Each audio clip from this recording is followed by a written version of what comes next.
as much as I want to like branch out and do all these other things, like the most important thing that I have to keep doing is like operating the lab.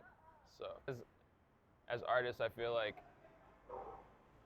it's a very it's a self-serving practice, right? It's like as much as you might be like as much as the lab is for the community, like the whole concept and idea behind what I was been able to start is a very selfish thing, right? It's like not selfish in a bad way, but like this is like my brainchild, like and I want it to be how I envision it to be. But you kind of got to be flexible and understand that compromise needs to be made sometimes for the betterment of the idea, and the ideas transform and evolve over time. Glass key, photo, probably one of the most essential and important resources for analog photography in the city. I go here for almost all of my supplies. Today I went and got chemistry for the lab, black and white chemistry and color chemistry to process more film. As SWAP has grown, like I've had to make more constant and consistent supply runs, which is awesome. So being able to support Glass Key has been like a treat. I've been going to Glass Key for probably 10 plus years now. It used to be really closer to my like really close to my house, which is convenient. I could just like walk there. But now it's like a 10-minute bike ride away. But when it was on Hate, yeah, dude, that shit was like around the corner from the crib, and I was like, this is great. I don't want to like open up a photo supply store. I hadn't used it. They already do that, you know. I know that there's a lot of ways that we benefit one another. Looking to the future to, you know, be a trusted resource to carry on tradition, because, you know, like a lot of these places are not around anymore. Like Rayco's gone, Calumet's gone, Gasser's is gone, Sammy's is gone. Like all these places closed. Spot. And, you know, it's nice to know that I feel confident in my abilities to kind of carry on those traditions that are kind of going away, vanishing.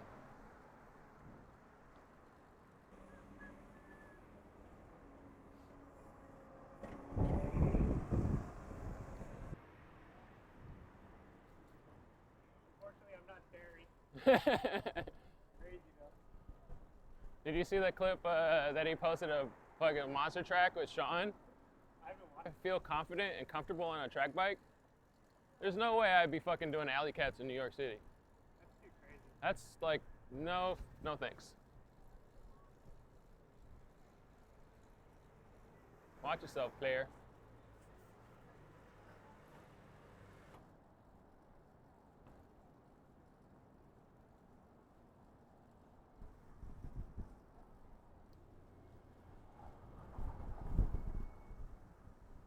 Man, that rain is on the way. Generally though, if I have film to scan, try to wake up in the morning. Well, that's honestly depends on the day. Lately, I've been really good about getting my like morning runs in and exercising. Monday, Wednesdays, and Fridays, I'm running in the morning. Generally speaking, if people need to swap film with me near the studio, on days where I'm going into the studio to scan, try to do that in the morning. Yeah. If I have a shit ton of film to process, I try to just stay home and get all that done before going into the studio. But yeah, no 2 days are alike, which is kind of keeps me on my toes. It's a beautiful thing. Doing the same thing every day kind of becomes monotonous and just takes the joy away from shit. I like being able to have every day be a new day. So today, like I needed to get supplies. So after going on a morning run, was able to take care of that. Fridays is when I go to the Golden Gate Co-op space, which is ran by Nick Duranzi, Andy, Harvey, Shynite, John Harrison, just a co-op, a collective. They do a lot of printing, community organizing, we've been throwing events, workshops. So Fridays I'm able to go to that space, utilize some equipment there that I don't have access to at my own studio. The film that I supply people with for the color subscription, I have to run that film through the Noritsu scanner. The specific film doesn't have any edge markings on it. So the Pacon that I use at the studio just can't read it. So I scan it over there on Fridays. Kind of in the beginning of the pandemic and kind of through the pandemic, I was trying to be at the studio every day. Like, oh, I need to be at the studio working on something every day. Then I realized I was just kind of like not managing the time properly, because every day I don't have to be at the studio, you know? Like some days I need to be home focusing on processing. It's about to start dumping. Yeah, so just kind of like taking each day as it comes. Oh, that cute little baby. And doing what I need to do, like, and you know, accordingly. It's about to start fucking storming, you. Could make for epic footage. I know. I got my rain jacket. I don't, but I think this camera is rainproof. I'm pretty sure. I give you a Ziploc bag when we get to the house. I used to use a plastic, like a Safeway plastic bag. Yep. I had those. I just like cut a hole in it. Yeah, the fucking rain poncho, camera poncho. So how long has Swap Film been going on for? So I started it, I've just been saying since 2016, but it's hard to really like set on a date or like a time or a year. Well, I was going to City College. This is like back in before, this is like 2009 maybe, 2009, 2010. And I was taking photography classes. This is like after I realized how much I liked photography. And I wanted to take analog classes because my uncle was like, yo, you should take some analog classes. But you have to take other prerequisite courses first before they like let you in the darkroom or let you take any film classes at all. So I'm like, fuck, like I don't really have access to many analog, anything, resources. But my uncle was really gracious and he gave me one of his old camera kits and kind of like set me up to be able to practice analog photography as I was concurrently taking the photography classes at City, which are predominantly like digital classes.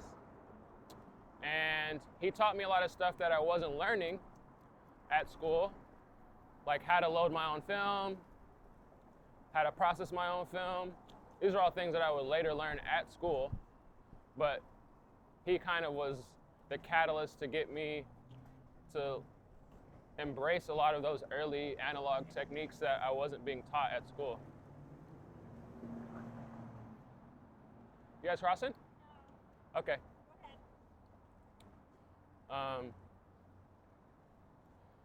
So he taught me how to load my own film. Basically, it came out of a necessity to make analog photography affordable for myself. Like, that shit is expensive. And I couldn't always depend on my uncle to like buy me stuff.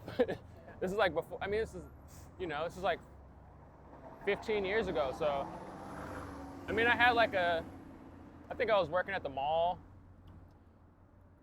I was like working at Bloomingdale's had just opened. So I'm working in the mall, got a crummy fucking mall retail job. And, you know, it's also like when you first learn about something that you think you're interested in, like you don't really invest a lot of time into it. So I kind of was just doing it like here and there, shooting film that is, because the majority of my assignments in school were I was using a digital camera.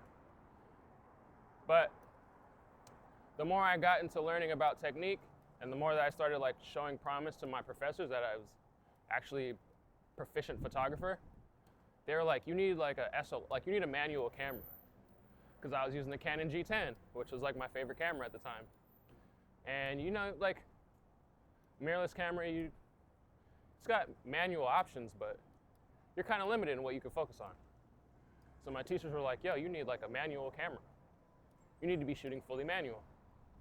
So I was like, okay.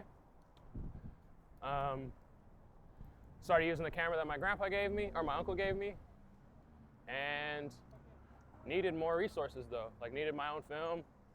Film was super expensive. Well, it wasn't super expensive, but to shoot a lot of film and process a lot of film, that shit gets expensive. Photography. So that's kind of how it started. Like, how can I save myself money and be a photographer that's interested in shooting film? So I was able to put a lot of that stuff into practice. Still didn't really know what I was doing though. And the more that I kind of put myself through the ringer and forced myself to learn about it, the better and more proficient I became.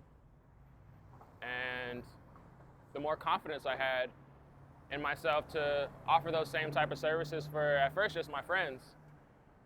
So it started basically like me being a resource to myself, then me being a resource to my friends. The more I started opening up those services to like people outside of like my friends group, my friend circle. And again, by this time, this is like 2016. So I'm working another job, just doing it on the side, running swap on the side. And it's, you know, super small, super organic. This dog has a fresh cut. And I launched the membership program, the black and white one, on the 5th of March. So this is like even before shelter in place, like before they had the shelter in place order. Just like, oh damn, like everything's closed, retail's closed. We don't know when anything is ever gonna open again.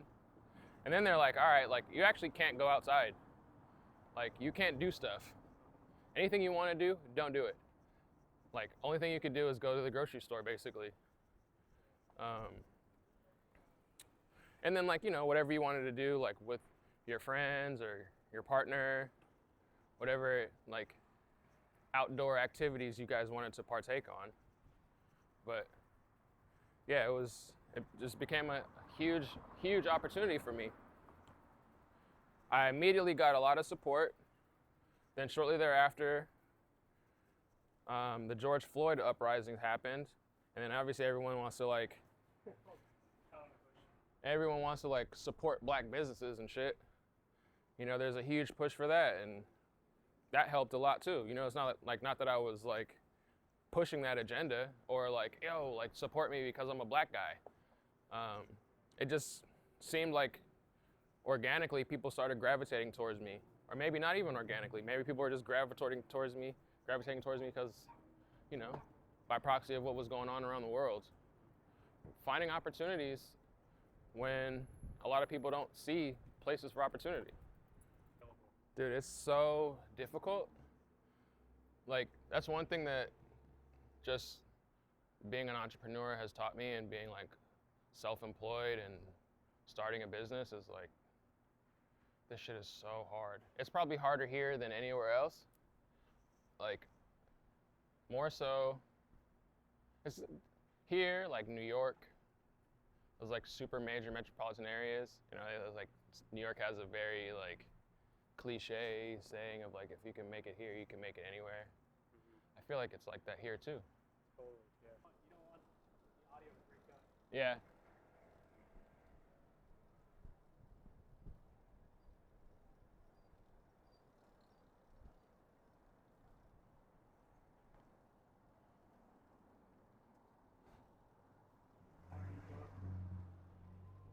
Go over it again. Where are we headed and what are you doing here?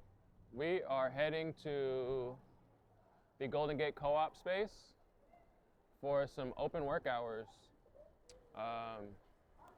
Nick Durenzi is kind enough to open his workspace up to the photography community on Fridays. And that's where I'm able to scan some film that I'm unable to scan at my studio. So I've been going over there every Friday, or at least the Fridays that he has open work hours times.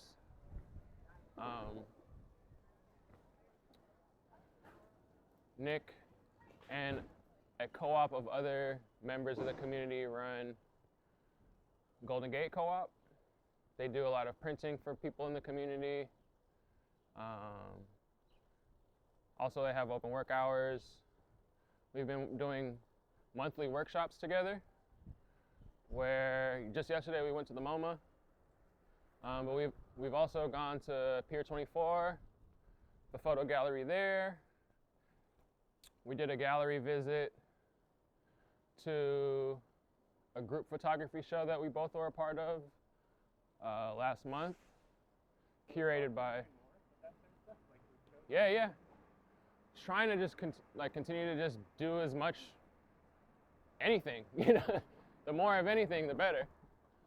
But yeah, we've been Outside of the processing part, what type of things are you getting up to? a lot of workshops. I've been doing workshops with the youth. That's been really eye-opening, beneficial. Just nice to be able to kind of add value to that, you know. Just kids growing up in the city who are interested in something perhaps that isn't so aligned with general education. I think that's super important. I feel like when I was a kid, I feel like we didn't have a lot of, we had programming, but it wasn't through school. It was mainly like after school stuff or like rec center stuff.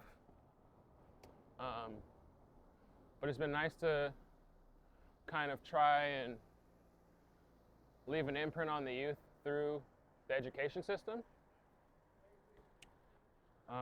So I'm super grateful for members in the community that also work in the school district or teachers.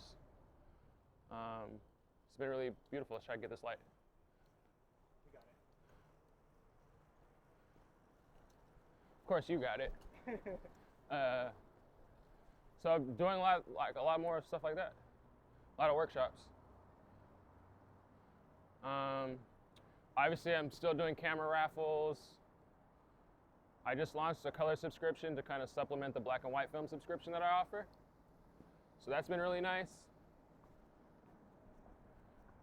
What else am I doing? Preparing a book.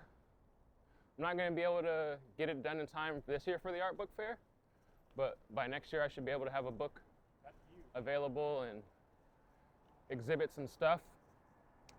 What else is going on? 415 Day is coming up, so the annual kickball game. Looking forward to that. And just building more with the community, finding whatever way that I can to do that. But There's always great people that have kind of like either donated their time to help others or created something that kind of spawned out. some of my family members, yeah, you know. It's interesting. I feel like it's equal parts that and a lot of teaching. Like my dad has worked for Rec and Park for as long as I've been alive, and he's been a sports coach and mentor to a lot of youth in the city. So I feel like those genes have somehow trickled down into my life and what I do. And it wasn't necessarily something that I even set out to do. Like, I never was really very scholarly in school. I mean, I was always a good student when I applied myself.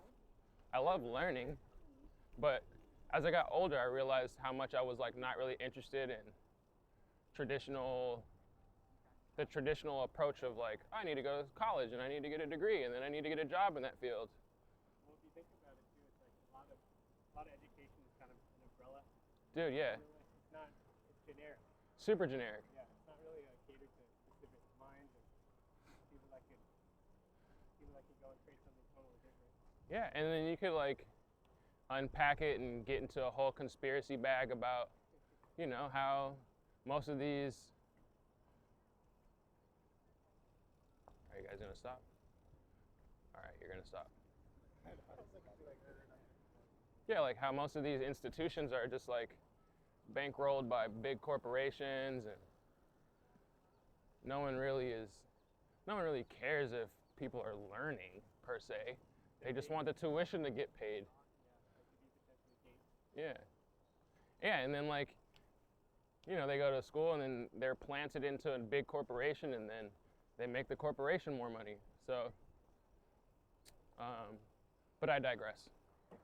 But yeah, I mean, I'm super grateful to come from a line of like men who are artistic, I would say.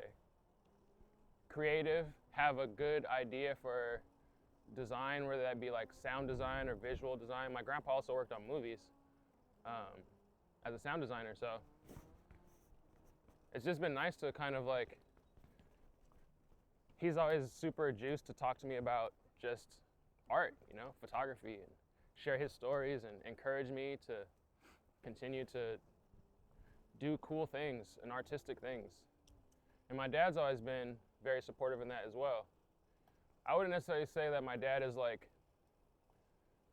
an artist at all. I mean, coaching for sure, like coaching is an art, teaching is an art. So he's super proficient there. But I would say that he's much more of like, I learned like the entrepreneurial spirit from my dad, and just like being solution-based and pragmatic, and like, I gotta figure some shit out.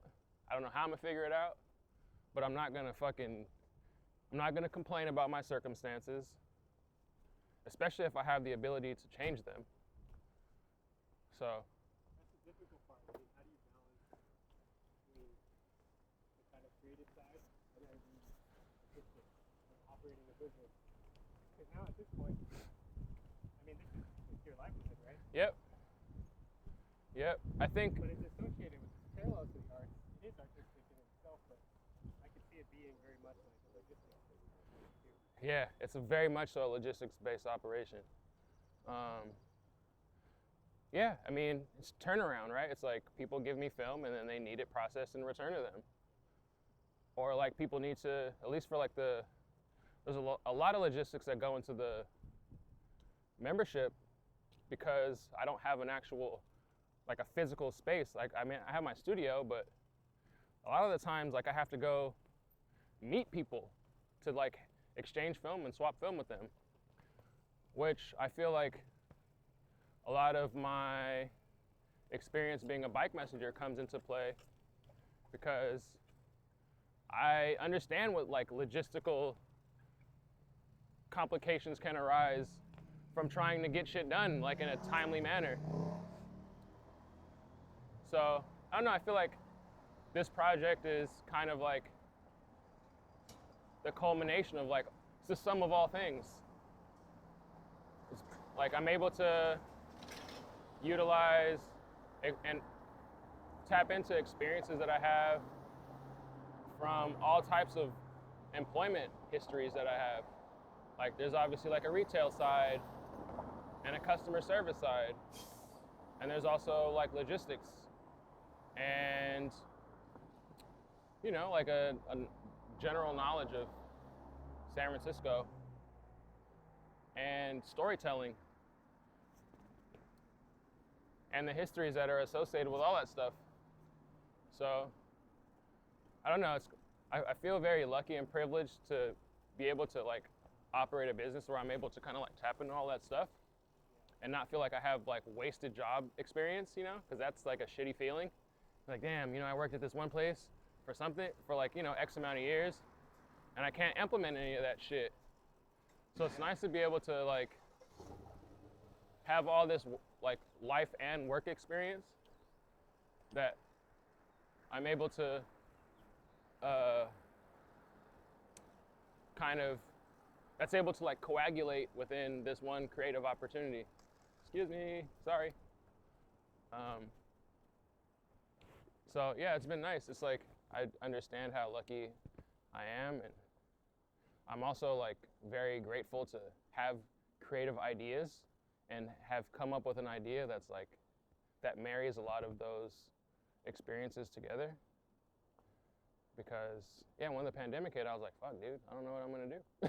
Like, I mean, I knew that I was already doing this on the side, but I'm like, at that time it was just processing the scans. It wasn't like I didn't conceptualize the whole membership idea.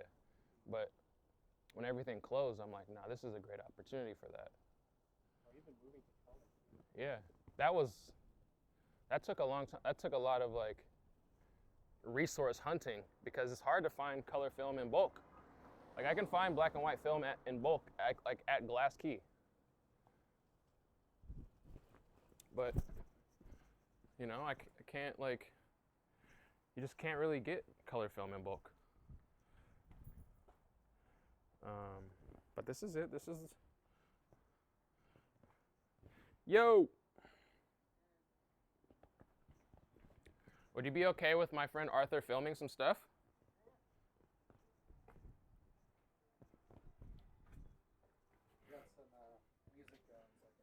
Oh no, I think we are heading to the Golden Gate Co-op space for some open work hours. Nick Dorenzi is kind enough to open his workspace up to the photography community on Fridays. And that's where I'm able to scan some film that I'm unable to scan at my studio. So I've been going over there every Friday, or at least the Fridays that he has open work hours times.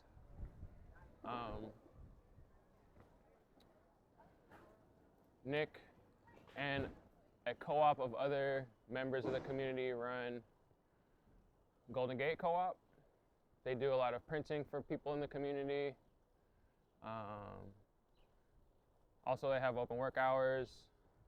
We've been doing monthly workshops together, where just yesterday we went to the MoMA, but we've also gone to Pier 24, the photo gallery there. We did a gallery visit to a group photography show that we both were a part of last month, curated by. Yeah. Trying to just continue to just do as much anything, The more of anything, the better. But yeah, we've been outside of the processing part. Mm-hmm. What type of things are you getting up to? A lot of workshops. I've been doing workshops with the youth. That's been really eye-opening, beneficial. Just nice to be able to kind of add value to that, just kids growing up in the city who are interested in something perhaps that isn't so aligned with general education. I think that's super important. I feel like when I was a kid, I feel like we didn't have a lot of, we had programming, but it wasn't through school. It was mainly like after school stuff or like rec center stuff. But it's been nice to kind of try and leave an imprint on the youth through the education system. So I'm super grateful for members in the community that also work in the school district or teachers. It's been really beautiful. Let's try to get this light. You got it. Of course, you got it. So I'm doing a lot more stuff like that. A lot of workshops. Obviously, I'm still doing camera raffles. I just launched a color subscription to kind of supplement the black and white film subscription that I offer. So that's been really nice. What else am I doing? Preparing a book. I'm not going to be able to get it done in time this year for the art book fair, but by next year I should be able to have a book available and exhibits and stuff. What else is going on? 415 Day is coming up, so the annual kickball game. Looking forward to that. And just building more with the community, finding whatever way that I can to do that. But we just ran Waller all the way up to like Buena Vista Park. It's just like Waller all the way up. And then we did like the stairs over there, and then we just ran back down the hill, or walked back down the hill. Today was like a little bit of a shorter run. Yeah. So. You wouldn't get too tired. No, well, filming? I just knew that like I thought I was gonna have to go to the studio, so I'm like, I'm not gonna have a lot of time. Um, but Natalie runs with us as well. She didn't run with us this morning, but usually like Monday we'll do like the route that she does, which is like from our house, Waller to Scott past Scott from Scott and Waller to Scum.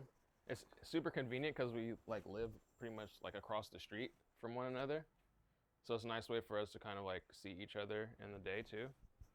Um, and yeah, we just yeah. Can we redo introduction? Oh sure. Nick, do you want to introduce yourself? Equipment and whatnot. Yeah, yeah. So my name is Nick. I'm one of the co-founders and owners of Golden Gate Co-op, and this is our home studio space that we have here at my place over in Lena, Richmond. Yeah, so we started in 2020, 2021 out of, the necessity of, getting laid off during the pandemic and then really just delving into our artistic practice. So Golden Gate Co-op started with myself, Javier Lozada, and Andy Bustillos. We're all photographers. All have met through photography, and then we've also added into our crew John Harrison, and then also Shinite Sang, and we've also had a couple other artists come and go from the co-op. Mark Quinez used to be part of it, but he moved out to New York. But still so much love from Mark. And yeah, we really started actually upstairs in my room, but this printer here was actually the original printer that we had started on. So during the pandemic, no print shops were open. We were still wanting to do our own art, and yeah, anyways, this was what we were printing off of. It's works well, definitely not made for doing like high consumption things, so it was really just independently putting our own work out. And then eventually we're just like, yeah, let's start our own print shop. We really recognize that having the materials and the skills were something that we wanted to get. We had gotten the skills, but we didn't have like the materials, and so we slowly started to get more and more. I got this Epson. There's a Epson. Oh shit! Oh no! Don't let Nat see that. Hell We're gonna edit that part out. I always tell them they need to put this somewhere better. All right, that'll be fine. How long has Manny been coming here for? Emmanuel's been coming. So Emmanuel and I, we like before the pandemic, but then we started probably collaborating more 2021, 22-ish, wanting to just, he was doing Swap Film Co. We were doing the co-op, and our main thing is like printing. We mainly do printing, so we really wanted to just like work more together. Started doing like workshops called Story together, and yeah, Manuel needed to use our scanner, and I'm like, yeah, come through. And then slowly through us doing Fridays, just working together here, I was kind of like, let's just open it up and invite more people to come through and utilize things and get to know us a little bit more, especially like the co-op. So yeah, we got over time a Epson flatbed. We got this Noritsu that John Harrison helped us find down in LA, and a friend of mine drove it up here. Had computers. We actually got this printer here from Troy Holden. He gave us Oh shit! I didn't know Troy gave you that. yeah, he gave us an amazing price on it. And then a couple other photographers, Dane Pollock, Mike Quinez, and one other person had this in a studio over in the Excelsior or Lakeview neighborhood, really. But they weren't using it as much, so they're like, I wonder if y'all would be interested in getting it from us. So we did. We had another large printer that was gifted to us from Charles, who works over out in Pleasant Hill at Mike's Camera, and they were upgrading their printer, and so they were getting rid of an old one, so we got that one for free, which was really awesome. It's actually sitting in the corner over there now, but now that we have this one, it's a newer model and works a lot better. The other one is still good, but this is the one we use now. And then yeah, slowly over time we also got more photo books, my own collection, plus some from other folks. My friend, really good friend Theo Slavin, who's also a photographer, he was getting rid of a bunch of photo books and gave us a really, really good price on a bulk amount of them. So we've slowly, yeah, just encouraged people to come through and check out the photo books. And what days are those? Fridays, we mainly do Fridays, 1 to 6, starting to maybe branch out to Saturdays. But, you know, it's kind of dependent on our work schedules as well, too, because the co-op is really like a project of love and part-time as we all work our 9 to 5 day jobs. But yeah, it's growing though, and it could definitely become like a full-time job at some point. But right now I really enjoy it just being kind of yeah, learning to show people skills and use the printers. Like I had a photographer come through maybe 2 weeks ago and just showed him how to get things printing and get him going. And then I got to step back and do my work while he just worked on the printers and got all the work done, which was great. So yeah, it's been cool. Jimmy, when you did Yeah, the stuff for Ray? and Jimmy came through. And then yeah, I had Johanna, and she was scanning on the scanner too one day. So yeah, just set people up to, you know, sit down and do it, because there's not a lot of places where you can't really go to like PhotoWorks or Let me use your equipment real Photo quick. Plus or Oscars and Yeah. just like sit there, you know, because they have like a very like schedule of all the shit they need to get through. There's no real like open time for you to come and just do it. So we have a little bit more looseness with ours, so it's able to, yeah, you know, it's not being constantly used. So come through and use it. I got fired from PhotoWorks. Oh really? I got didn't know laid you off. worked at I got Photo laid Works. off during the pandemic. I got Yeah. I got fired. It was my own fault. Surprised. I was really late. I was really late one day, and then it was when Hannah was working there, and I had family coming in from Hawaii, so I was waiting for them at the airport, and their flight got delayed. But then I had my surfboard in the car, and when I came, I didn't want to leave it in the car because it was really hot that day, Yeah. because then the wax would melt on all my seats. Oh So yeah, I yeah. brought it, and I walked in, and Dave was like sitting there, and he was like about to go on a trip with his family. He's like, "You made me like we had to leave Hannah here by herself, and like, look, you have your surfboard." It's Like "That's Dave- it's like it's Dave not should be gonna work talking, out." though. Like Dave should be talking. I mean, I won't say it all on camera. Totally. But yeah. Anyways, Dave and I are not friends. We'll just say that. Yeah. I utilize the scanners here more than anything else. Nick is gracious enough to share some of his incredible lab equipment with me. Today I'll be scanning some film on the Noritsu. Yeah, that's pretty much it. I have a photograph too that I might need to scan, if that's cool with you, Nick. Yeah, a small one that I need to like, kind of, I guess enlarge. No, it's a color photo. Okay. I'm gonna do the scans first though. But yeah, that's it. This is it. Oh fuck! I forgot to bring a USB. Nick's got a bunch of cool days. Like I usually have something to scan here on Fridays. So it's nice to just kind of like come and obviously utilize the resources, but like build with community and see who comes through. It's just a nice little space. It's nice to like get out of my own workspace. I feel like it's like, you know, you like get so used to like working within your own system. It's nice to branch out and like just learn additional and alternative ways to improve your own workflow.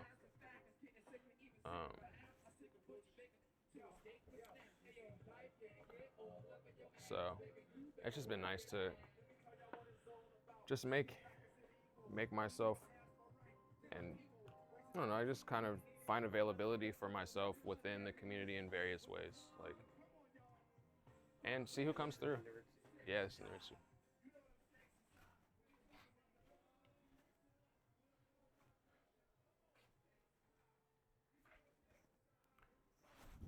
Nice little like 200, 300%. There we go. So are you scanning your film today, or No, clients? I'm scanning film for the community. feel like well, all the stuff that I scan here is usually the color subscription stuff, and I try not to get high on my own supply, because that's like a finite amount of rolls too. So like it's not like black and white where I could just go to glass key and just get more. So I try not to shoot that stuff. I try not to, I try to leave it for subscription holders. But yeah, like the film doesn't have any edge markings, and it's like a clear base, almost like black and white film. So it's a pretty interesting film. Are you rolling your own? Nah, these came pre-rolled for me, but I was trying to just get it in bulk so I could do that myself. But the company that I was able to source the film from, they weren't having it. They were not trying to. It was fine. It ended up being fine, but I definitely was trying to just get it in bulk and load it myself. But it actually helped. It actually worked out better because I didn't have to get all those additional materials for it. Film from? I get film from people all around the U.S. I have a lot of people sign up in New York. The furthest? What's the furthest? I had someone send me film from New Zealand once. That was pretty cool. Wow. But yeah, generally like the East Coast. So you actually have a lot of people from East Coast and any former people, California people? A lot of people who like were living here and then moved, like during the pandemic, but nothing too crazy. Would you say you're at a point where you want to be more known, or is it? Oh yeah, no. Max capacity at the moment until. No, I would love to have more people sign up for the service, but it's like obviously a little bit outside of my control. But we'll see what happens. I think so. Pauly B, who does like the Walkie Talkie series, he was recently visiting the city, and he was able to, like, I ran into him at the Lover's Lane event in the Mission, and he like gave me a little quick spotlight, and like maybe like a 35-second 1 minute spot or something like that. But he has like, I don't know, like 100,000 subscribers on YouTube. So I've been getting a lot more people just reaching out to me about the service through that. So I was super grateful for that opportunity. That's dope. Yeah, that was sick. I was like unexpected. Yeah. But I was like, cool, I'll take that. So right now, what are you doing? Right now, I'm just going through this role that I just passed through the Naritsu and doing some minor shifting and adjustments, but just scanning rolls at 35 millimeter. Same thing we do every day, Pinky.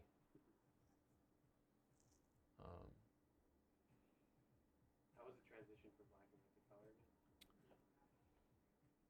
How was it for me personally, or? Yeah, as a spot film. It was a long time it was a long time coming. I had put a lot of work and effort into like trying to secure like a supplier for the color film, and once I was able to kind of like lock that in, and do some like quality control and testing on the film itself, it kind of just, I was able to just fold it in really, really neatly. So it wasn't too much of one of the main things that I was kind of stressed out about though is I realized as I was shooting the film myself to like check the characteristics and stuff and attributes of the film out, I couldn't run it through my scanner at the studio. And I was kind of stressed out about like, damn, like I just bought like fucking 5,000 feet of this film, or maybe not 5,000, maybe more like 2,000 feet of this film. And I was like, I'm not sure how I'm gonna scan it. I was like, damn, I'm gonna have to run it all on the flatbed, which would have been a nightmare. And then I updated my operating system, the software on my Mac, and then like now you can't use any Epson software, which is annoying. But Nick was gracious enough to open up his space and let me utilize the Naritsu, so that came in handy for sure. But that was like probably the one major hurdle where I'm like, oh shit, like what am I gonna do? But it's just a testament to like, you know, the strength and the importance of community. Everyone has different things that they can offer to the community. And It's all thanks to him and Nick is over there. yeah, so description was the scanning solution, but happy to be able to it's very fine equipment.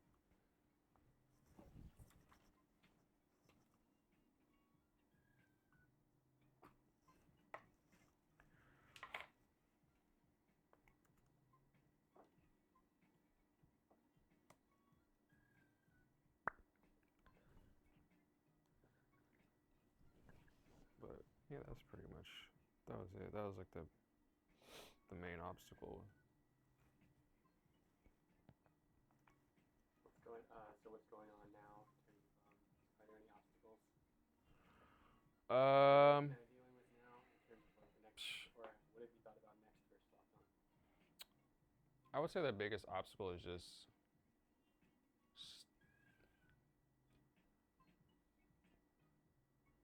managing daily operations, trying to find and reshape how I envision time management, because like obviously being like a single member LLC, it's like I only have two hands, so I can only do so much in a day. So trying out, just experimenting with like different ways to manage my time, and be most efficient. Efficiency has been the biggest challenge, but I'm happy and grateful that I am as busy as I am. You know, that means that people are utilizing the service. So that kind of, it's just reassuring. As much as I'm like, damn, this is crazy. Like, how am I gonna do all this myself? I realize that I'm not alone. People like Nick are able to help me a lot just by opening up space and collaborating with me. And the more that I am helping people in the community too, I get people like offering all the time, like, yo, like if you ever need help, like let me know, I can help, like I'll volunteer. But trying to find the most like responsible way to take on people volunteering their labor is like, you just want to be mindful of people and like just what people are going through and how expensive of a city this is, and what that felt like when I was younger. And it's like mentorship is beautiful and cool, but you also want to compensate people for their time. So finding the appropriate ways to do that, and or people volunteering.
I made them maybe like a year ago. Oh yeah. Mm-hmm. It's like, let me make some merch. It's perfect advertising. Yeah. Let me make some merch.